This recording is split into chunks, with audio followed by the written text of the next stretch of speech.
مسجد سے باہر جو متصل جگہ بنی ہوئی ہوتی ہے اکثر مسجدوں میں، تو وہاں پر عورتیں آ کر نماز پڑھ سکتی ہیں؟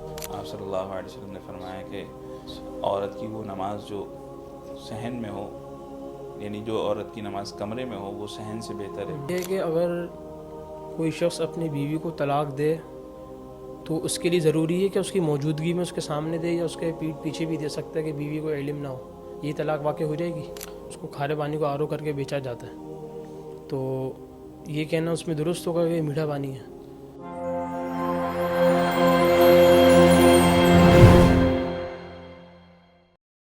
السلام علیکم ناظرین کرام، میں ہوں عدین الہی، الرحمان میڈیا کے پروگرام آپ کے مسائل کے حل میں خوش آمدید۔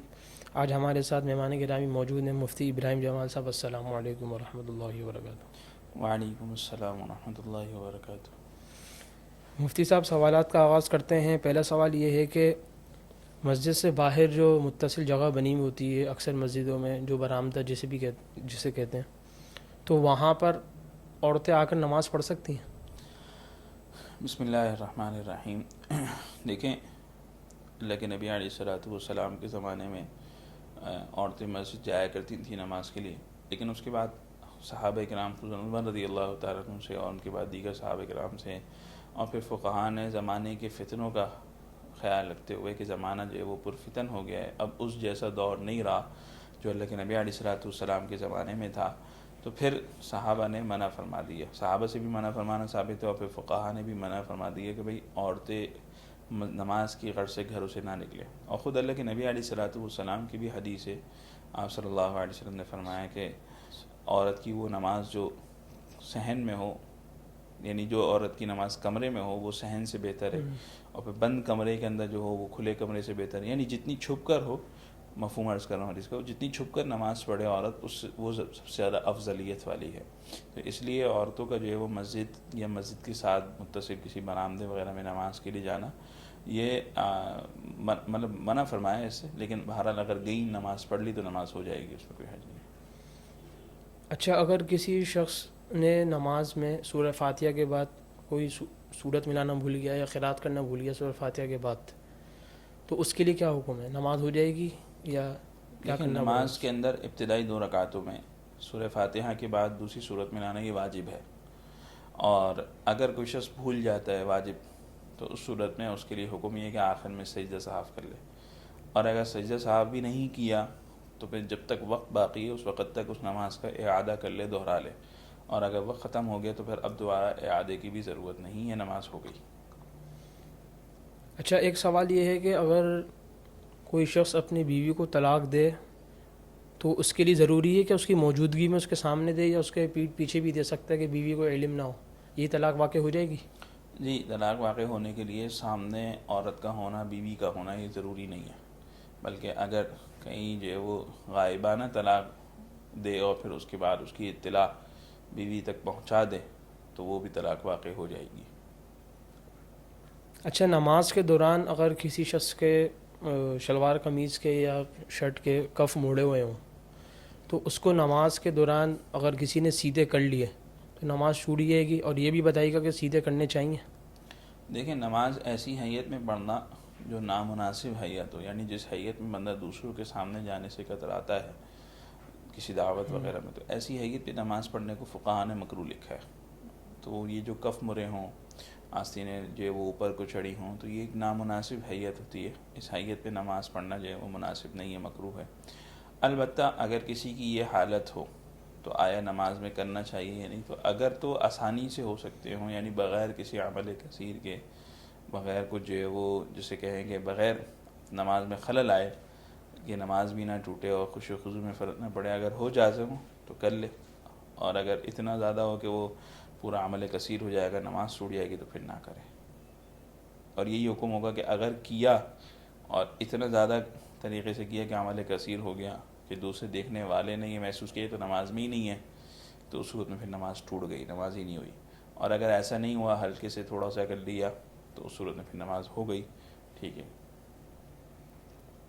اچھا، کیا حفظ قرآن کی منت کو پورا کرنا واجب ہے؟ دیکھیں، کسی بھی چیز کی نظر مانی جائے گی تو اس میں شریعت کی طرف سے بنیادی اصول ہے کہ نظر ایسی عبادت کی مانی جائے جو عبادت مقصود ہو۔ مثلا نماز ہے، روزہ ہے، ٹھیک ہے، یعنی ایسی عبادت جو مقصود ہے اور یعنی جس میں سے ایک فرض بھی ہو، یعنی جیسے نماز ہے فرض ہے انسان کے ذمے، اب کوئی شخص نظر مان لیتا ہے میں 2 رکعت پڑھوں گا، یا روزہ ہے فرض ہے انسان کے ذمے، کوئی نظر مان لیتا ہے میں نفلی روزہ رکھوں گا، تو اس کی تو نظر ماننے کی اجازت ہے. لیکن ایسی چیز کی نظر ماننا کہ جو یعنی کہ انسان پر لازم نہیں ہے، جیسے حفظ قرآن ہے، یہ لازم و ضروری نہیں ہے، تو اس کی نظر نہیں مانی جا سکتی، یعنی نظر نہیں ہوگی، نظر منعقد ہی نہیں ہوگی. البتہ یہ ایک طرح کا وعدہ ہوگا. اگر کوئی شخص نظر مانتا ہے کہ میں حفظ قرآن کروں گا یا میں اپنے بیٹے کو حافظ بناؤں گا، تو یہ ایک طرح کا وعدہ ہے. تو ٹھیک ہے، اگر کوشش کرے اس وعدے کو پورا کرے کہ اللہ تعالیٰ توفیق دیں، لیکن بہرحال نظر نہیں ہوگی. اچھا، کھارے پانی کو آج کل فلٹر کر کے اس میں اس کو کھارے پانی کو کر کے بیچا جاتا ہے، تو یہ کہنا اس میں درست ہوگا کہ یہ میٹھا پانی ہے؟ دیکھیں، اگر تو لینے والے کو پتہ ہے کہ یہ کھارے پانی کو یہ فلٹر کر کے مجھے دے رہا ہے، مطلب میٹھا کر کے اس طور پر دے رہا ہے کہ کھارا پانی تھا اس کو میٹھا کر کے دے رہا ہے، لینے والے کو پتہ ہے اور اسی معنی میں میٹھا اس کو قرار دے رہا ہے بیچنے والا بھی، تو کوئی خاص نہیں ہے.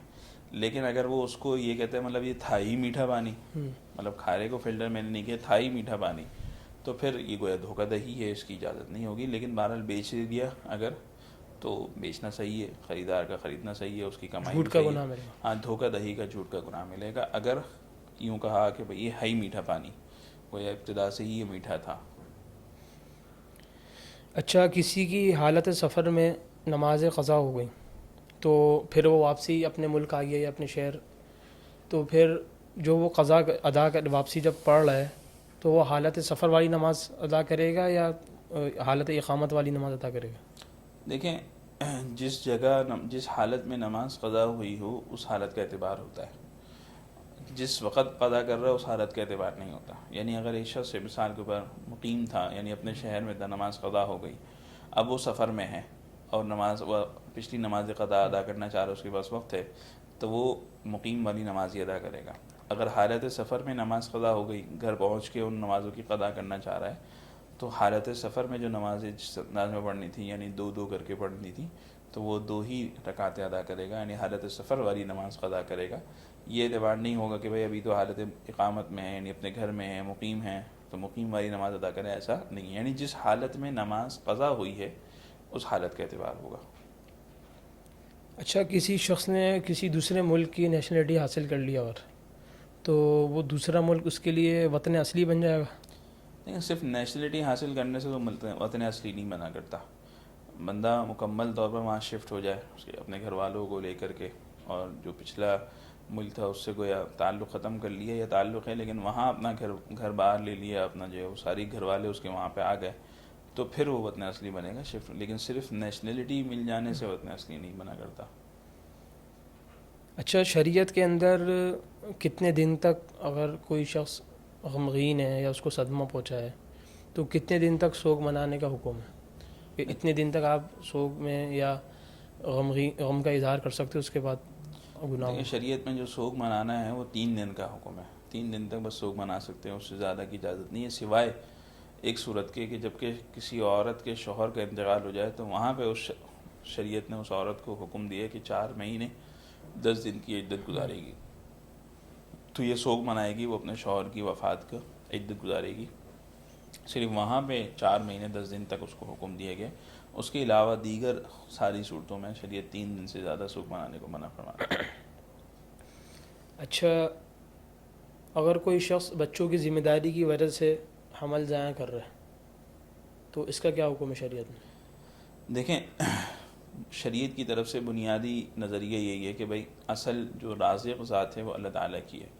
آج ہمارے یہاں اس چیز کا جو وہم ہوتا ہے کہ ہم کھلائیں گے کہاں سے، ہم خرچہ کیسے برداشت کریں گے، تو یہ کوئی وہم نہیں ہے، اور بلکہ اس بنیاد پر گرانا تو گویا اللہ تعالیٰ کی جو رازق ہونے کی صفت ہے اس پر جو گویا شک و شبہ ہے انسان کو. یا پھر ایک شخص ہے وہ اس لیے گرانا چاہتا ہے کہ بھئی میں سنبھالنا پرورش کرنا تو مشکل ہے. تو بہرحال بنیادی وجہ یہی کہ دیکھیں، والدین کو جو اہمیت دی گئی شریعت میں، یا والدین کے لیے جو اجر و ثواب رکھا گیا، وہ اسی وجہ سے رکھا گیا ہے کہ وہ اپنے بچوں کی پرورش کریں گے، تربیت کریں گے. تو اگر والدین اپنی اسی ذمہ داری سے ہٹ جائیں پیچھے، تو پھر اس صورت میں ان کی کیا اجر، یعنی ان کا مرتبہ پھر کس بات کا رہا. تو اس لیے صرف اس عذر کی بنیاد پر تو حمل گرانے کی اجازت نہیں ہے. ٹھیک ہے، اللہ یہ کہ واقعتاً اگر عورت کے لیے مسئلہ ہو کہ اس کی جان جانے کا خوف ہو تو پھر اس صورت میں 4 مہینے سے پہلے اگر حمل گرا دے تو پھر اس کی اجازت ہے. وہ بھی جب کہ کوئی ماہر دیندار ڈاکٹر کہے کہ بھئی اس حمل کی صورت میں اس کو جو ہے وہ عورت کو نقصان ہے، اس کی جو وہ جان جانے کا خوف ہے، تو 4 مہینے سے پہلے اس سے پہلے. جزاک اللہ مفتی صاحب، وقت دینے کا شکریہ. اللہ تعالی ہم سب کو مسائل سمجھ کر اس پر عمل کرنے کی توفیق عطا فرمائے.